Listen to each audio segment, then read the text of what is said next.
Betrayal is not a point. It's a starting line. Are you ready to see an angel fall and a demon rise? Don't close the tab or you'll remain in the dark about who will survive this game without rules.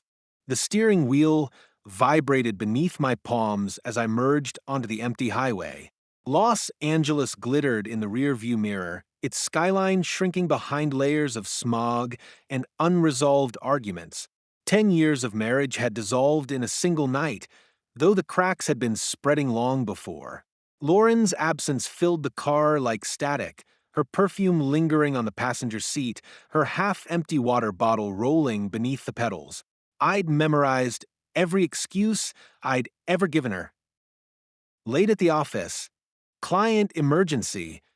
Can't talk now. Years of prioritizing spreadsheets over school plays, conference calls over anniversary dinners. Even her jealousy toward Olivia, my former assistant, had felt like background noise. Now, with the truth clawing at my throat, I wondered how many warnings I'd missed. The dashboard clock blinked 1:47 a.m. My phone buzzed, a notification from our home security app.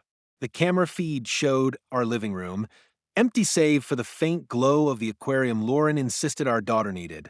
I'd installed those cameras after the burglary last year, never imagining they'd capture something far more intimate. My thumb hovered over the archived footage.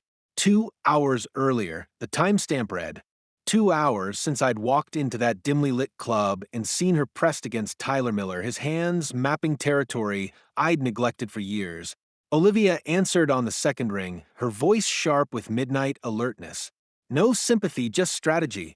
She'd always been better at damage control than condolences.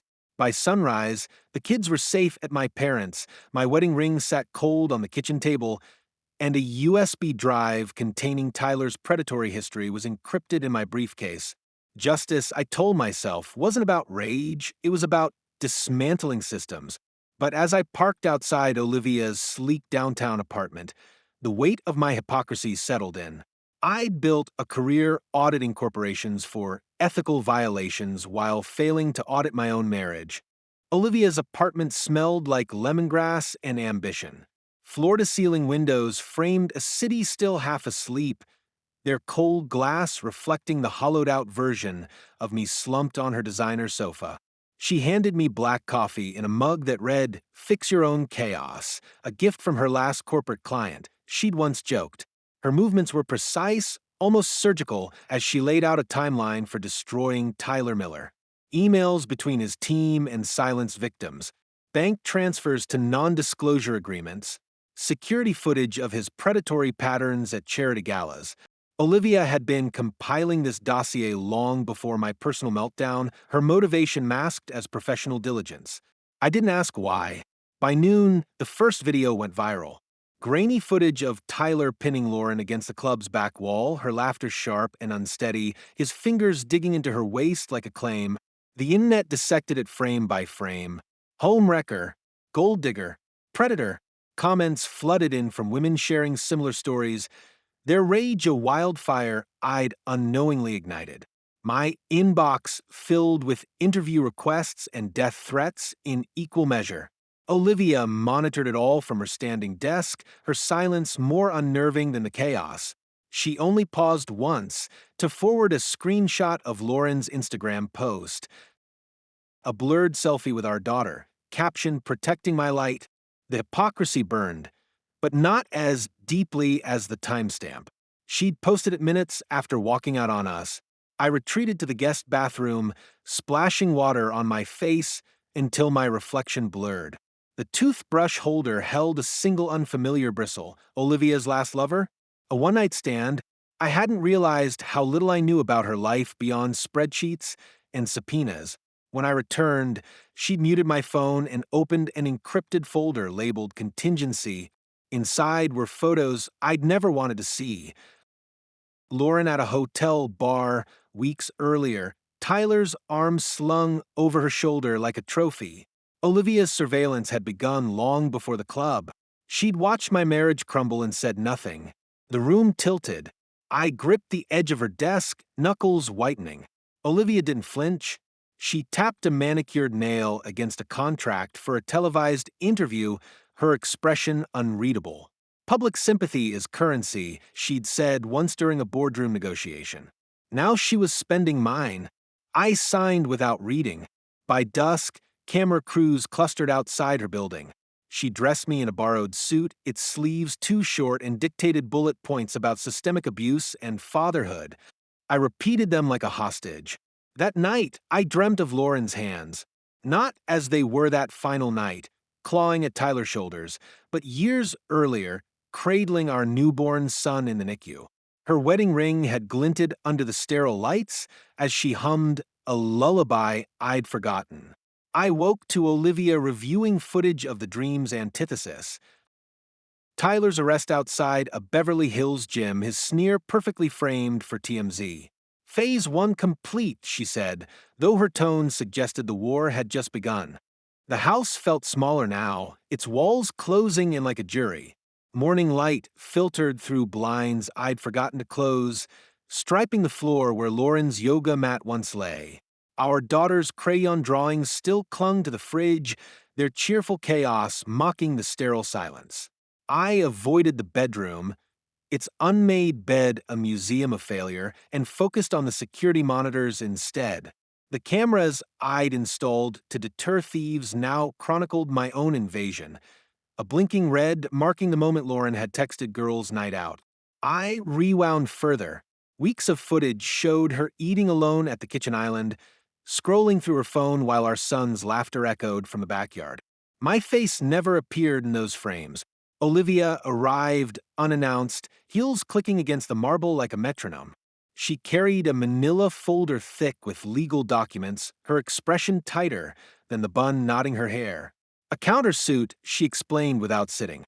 Lauren's lawyers had subpoenaed my work emails, flight itineraries, even gym membership logs. They'd built a narrative of abandonment, painting my crusade against Tyler as a smear campaign to mask guilt. Olivia's solution was colder than her coffee. Release the hotel bar photos. Bury Lauren's credibility before the media could pivot. I refused. The folder slammed against the counter, scattering loose Polaroids of Tyler's other victims. Women whose faces I'd never seen, but whose pain now lived in my bones. I spent the afternoon digging through storage boxes, searching for anything to prove I'd tried. Birthday cards I'd signed but never written, a necklace Lauren returned because I'd missed the engraving date. At the bottom, beneath tax files and expired warranties, I found the ultrasound photo from our first pregnancy, the one that never made it to term.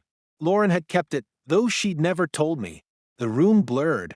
I crumpled into the closet, clutching grainy black and white proof that I'd failed her long before Tyler. By evening, the story shifted. A gossip site leaked texts between Lauren and a divorcee from her book club, innocent jokes about wine and wasted years twisted into evidence of an emotional affair. Olivia's handiwork. My phone buzzed with a notification. Tyler's team had issued a statement calling me a disgruntled cuckold. The hashtag broken man trended by midnight. I muted everything and drove to my parents' house, parking down the street to watch my daughter chase fireflies in their backyard. Her laughter carried through the open window, brittle and bright. She paused to wave at a shadow inside, Lauren silhouetted against the curtain, her face unreadable. I returned home to find Olivia had changed the locks. A sticky note on the door read, "Security upgrade."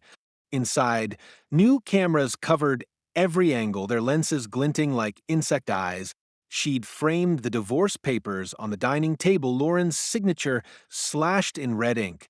A USB drive labeled Last Chance sat beside it. I slid it into my laptop. The video showed Tyler at a frat party decades ago, his face softer but his hands already hungry. Olivia's research went deeper than I'd imagined, deeper than law firms, deeper than ethics. I slept on the couch, the ultrasound photo tucked into my wallet.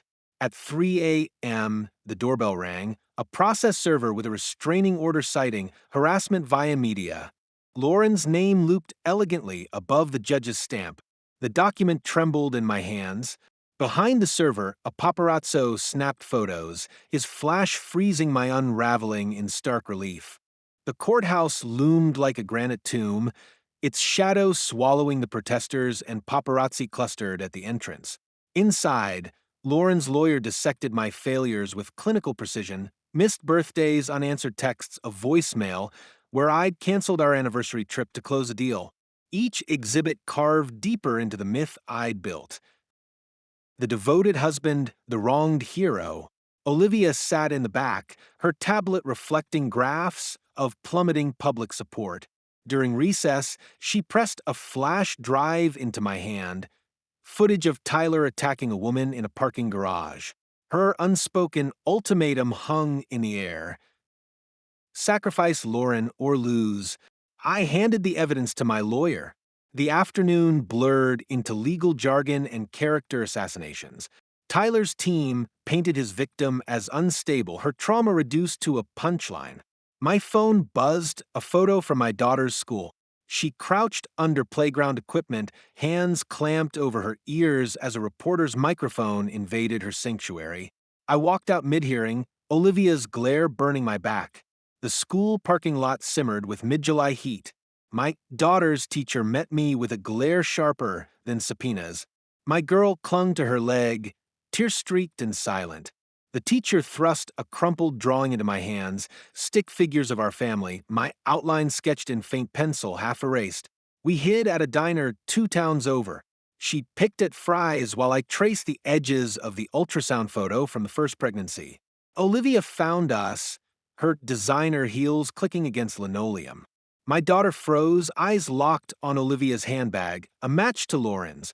Olivia slid a burner phone across the table, its screen glowing with a pre-written tweet. A father's plea. I shook my head.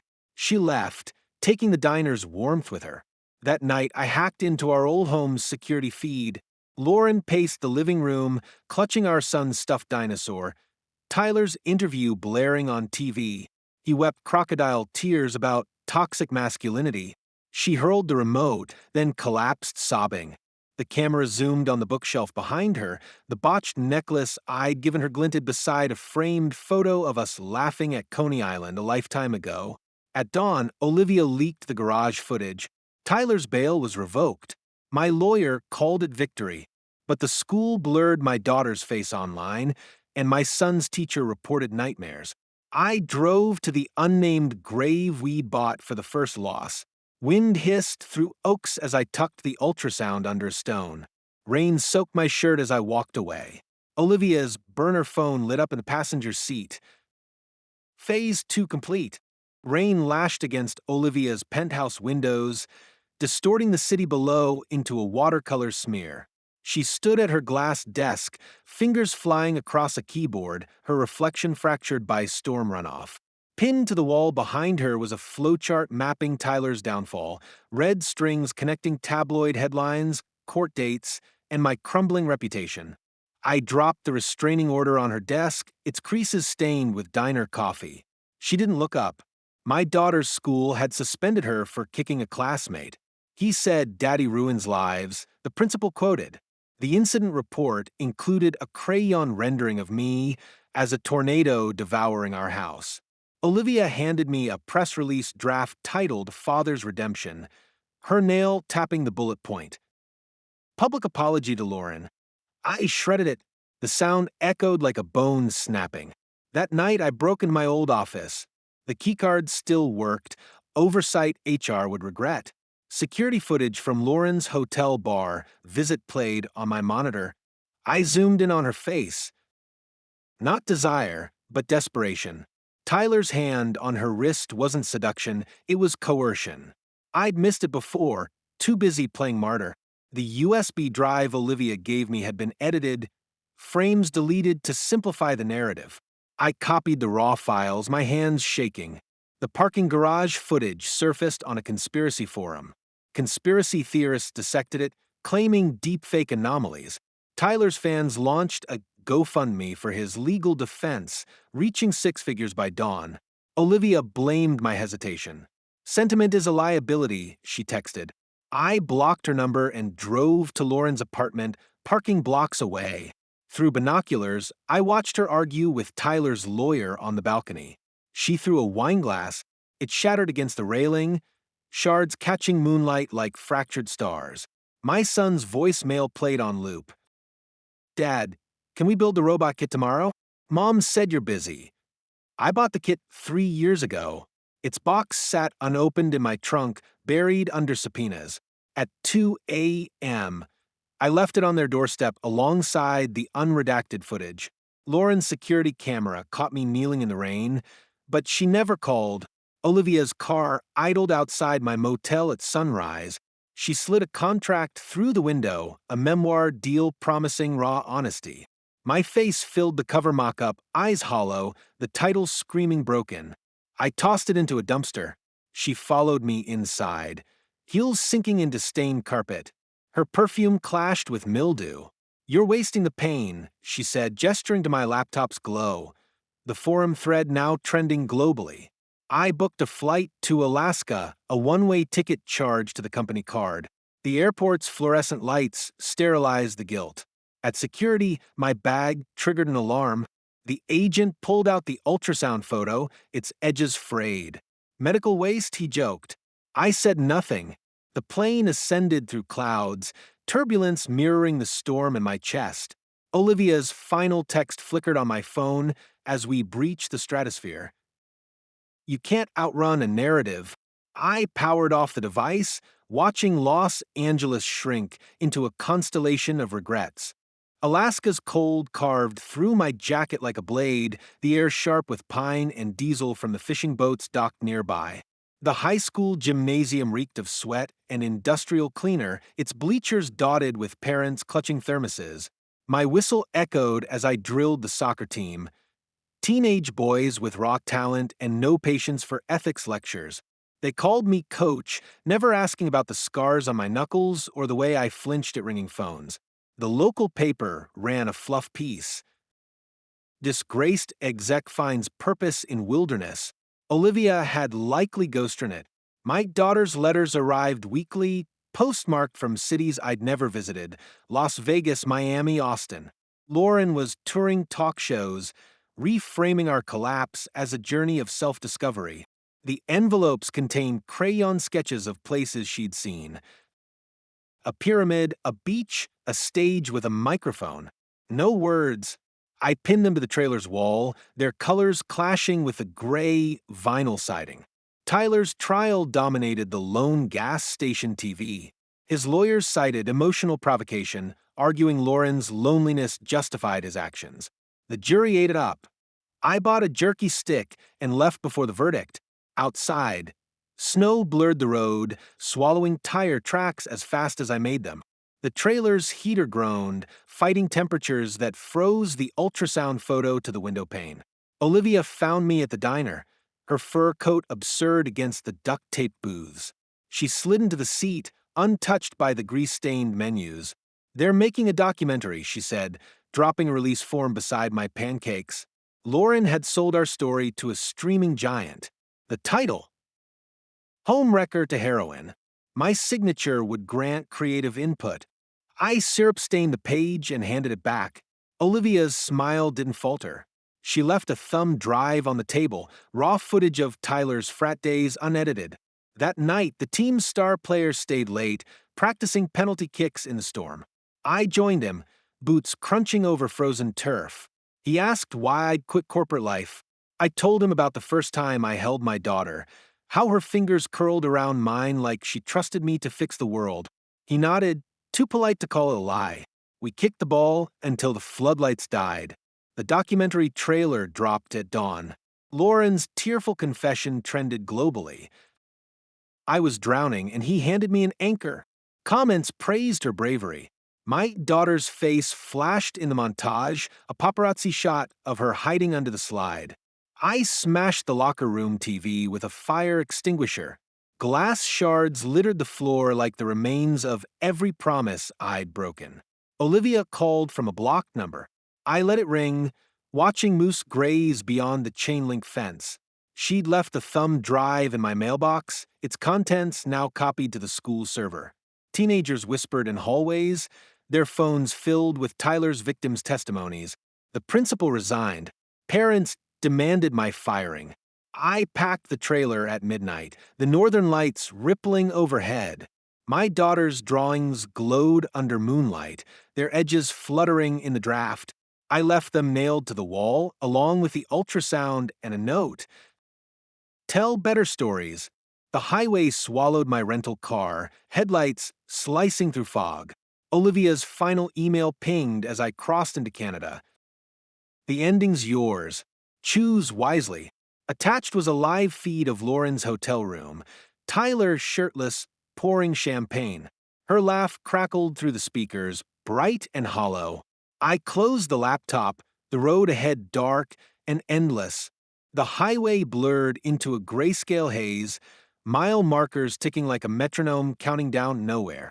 I pulled over at a rest stop outside Winnipeg, its vending machines humming under flickering fluorescence. The parking lot CCTV watched me tear Lauren's final letter, a legal notice demanding sole custody, into confetti. Wind carried the scraps into a ditch where they fluttered among beer cans and dead leaves. A trucker nodded at me from his rig, mistaking my unraveling for road weariness. I envied his simplicity. Cargo to deliver a route mapped in ink. Olivia's email played on loop in my mind, its attached footage etching itself behind my eyelids.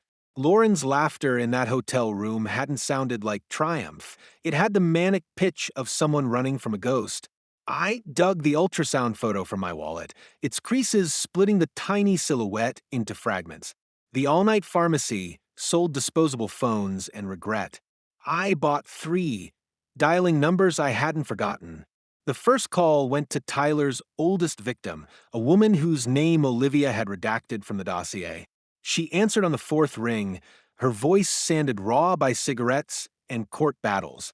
I played the unedited garage footage through the static, her muted sobs the only confirmation she'd listened. The second call connected to a reporter I'd ghosted months ago. I fed her the coordinates of Tyler's offshore accounts, whispering them like a confession. The third number rang into voicemail. Lauren's. I hung up. Dawn found me at a library in Thunder Bay, its computers frozen in the Windows XP era. I uploaded every unredacted file, Tyler's assaults, Olivia's manipulations, my own complicity, to a public server. The progress bar inched forward as rain battered the roof.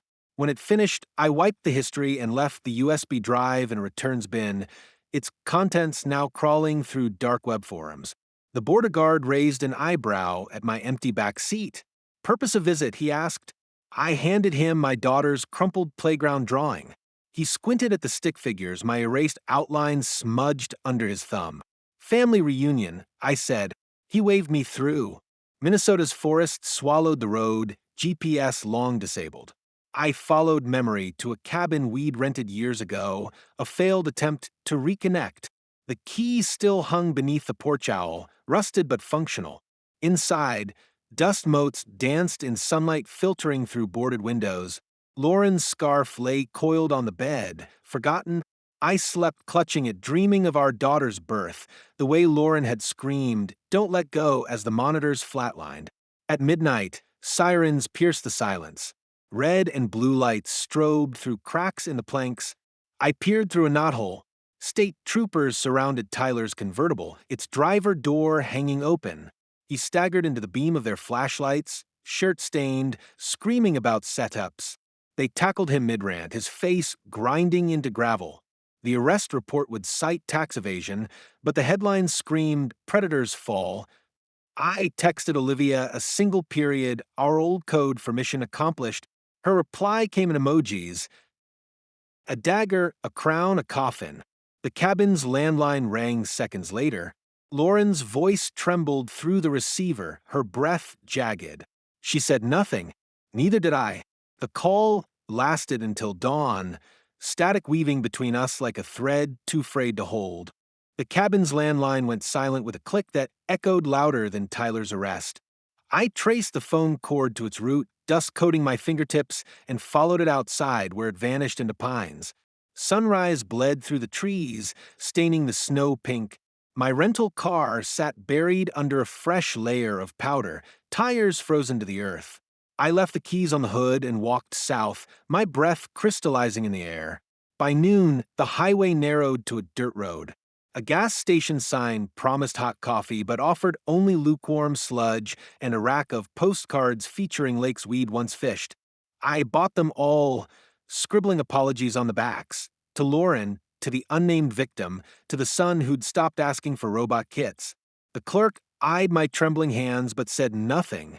I mailed them without addresses, stamps clinging like Band-Aids. Olivia's emojis haunted my burner phone. I buried it under a snowdrift, its screen still glowing with the dagger icon. The walk to the nearest town took hours, my shadow stretching thin under the weight of a setting sun. A diner's neon open sign flickered like a distress signal. Inside, a local news segment played above the counter. Tyler's mugshot, my daughter's pixelated face, Lauren's tearful interview about reclaiming her narrative. The fry cook muttered, "Damn celebrities," and changed the channel. I slept in a motel room that smelled of mildew and regret. The shower ran rust for 10 minutes before sputtering heat. Under the spray, I found a scar on my rib cage I hadn't noticed before, thin and white, a relic from the courthouse brawl. It matched the one Lauren had from our daughter's C-section.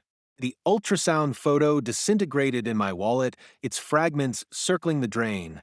At dawn, a bus left for Minneapolis. I boarded last, slumping into a seat sticky with soda residue. The driver played a true crime podcast detailing Tyler's trial, the host's voice oozing faux outrage. I tuned it out, focusing on the graffiti etched into the window. Jesse plus Kyle forever. Outside. Frost-etched fractals on the glass, their patterns dissolving as the sun rose. The bus depot swarmed with strangers. I bought a disposable camera from a kiosk and snapped photos of nothing. Empty benches, flickering departures boards, a toddler's abandoned mitten. The film would develop into ghosts, but I needed proof I'd passed through. Lauren's lawyer found me at a payphone. She served papers under fluorescent lights. Custody relinquishment in exchange for visitation. The pen trembled in my grip. I drew a stick figure family on the signature line, Lauren and the kids bold, and inked me as a smudged outline. The lawyer frowned but folded it into her briefcase. Night fell as I wandered the city's edge. A playground emerged from the gloom, its swings creaking in the wind. I sat on a bench gouged with initials, tracing L plus P inside a heart. Frost numbed my fingers. Across the street, a house glowed with Christmas lights 2 months early.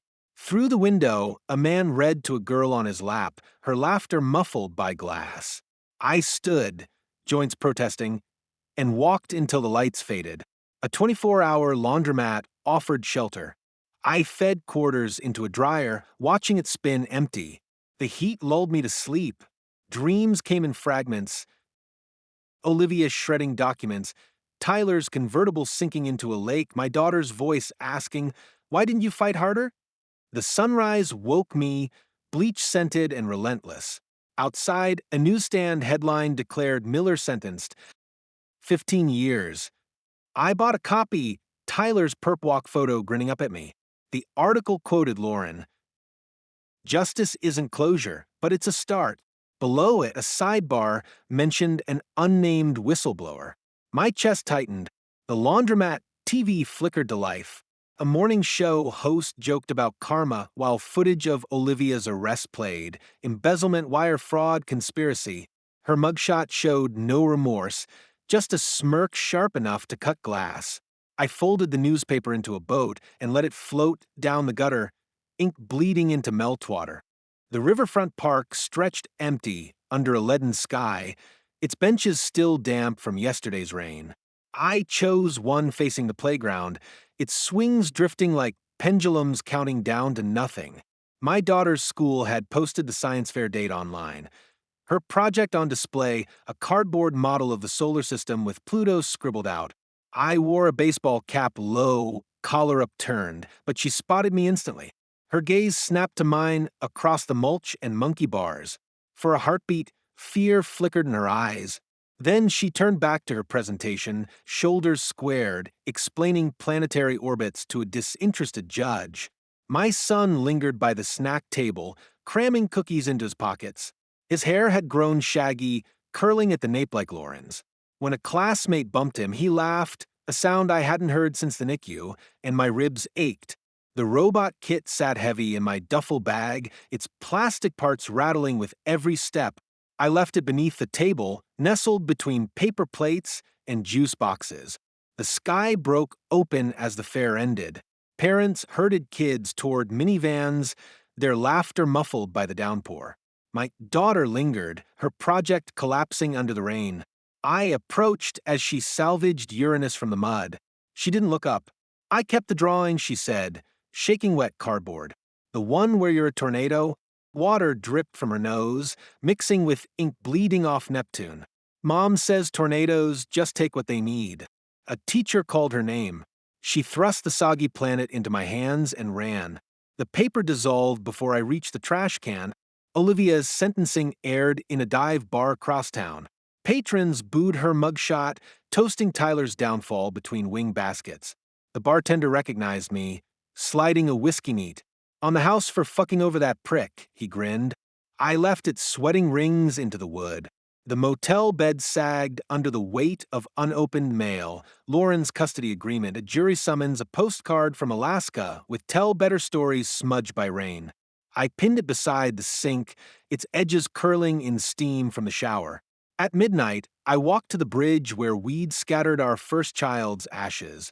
The ultrasound fragment fluttered in my palm, its edges soft as old scars. Headlights washed over me as a semi roared past, wind snatching the photo into the churning black below. The school's security feed still worked. I watched my son unwrap the robot kit at dawn, his smile sharp with betrayal. He assembled it wrong, limbs inverted, but it marched anyway, clattering across his desk, a lopsided monument to good intentions. Lauren's car idled outside the motel at checkout. She leaned against the hood, sunglasses hiding the bruise Tyler's trial had left on her conscience. I tossed my bag into the passenger seat. She drove without directions, past the courthouse, the club, the hospital where our ghosts still paced. We stopped at the playground. The swings creaked, empty now. She pressed a key into my hand, our old house, stripped of cameras and secrets. "The kids want to paint their rooms," she said, voice cracking like thin ice. I nodded. Rain began again as we pulled into the driveway. My daughter's curtains twitched. My son's face appeared, pressed to the glass, breath fogging a tiny circle. He raised the malformed robot, its LEDs blinking erratic Morse code. Lauren killed the engine. The silence between us hummed with everything we'd burn and rebuild. I stepped into the downpour, keys jingling like shackles, and wondered if redemption smelled like wet paint and second chances. One story may be ending, but the excitement never stops. Don't wait, jump right into the next one and keep the thrill alive.